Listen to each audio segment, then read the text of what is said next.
Hi everyone, welcome back to my channel. So in today's video, we are going to solve a very easy Python problem.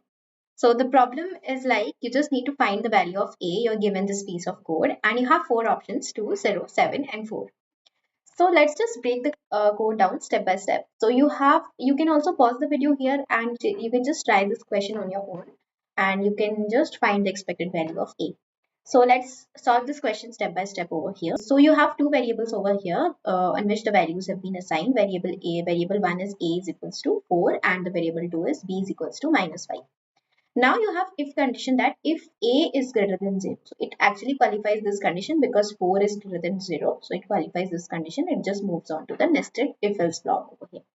So here in the nested if else block, we have another condition that if b is less than 0.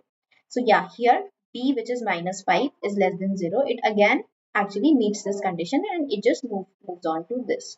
Where a is equals to, where we have to change the value of a to a is equals to a minus 2. So your final value of a will look like this. So your final value of a will be 4 minus 2 and a will be equal to 2. Here only your code will stop and it will not execute elif and else condition. Now why? Since we know that one of the conditions inside the nested blocks is already executed, so the rest of the elif and else condition will be skipped and will not be executed. So because that's how nested if else works. Like once a true condition is met, then Python does not check for the rest of the condition. So the final value of a will come out to be 2, and your option 1 will be your answer. So there is one important thing that you need to keep in mind, that nested conditions are just if-else blocks inside other if-else blocks, as you can see over here. So Python only executes the first block that evaluates to true, and it actually skips the further blocks, okay?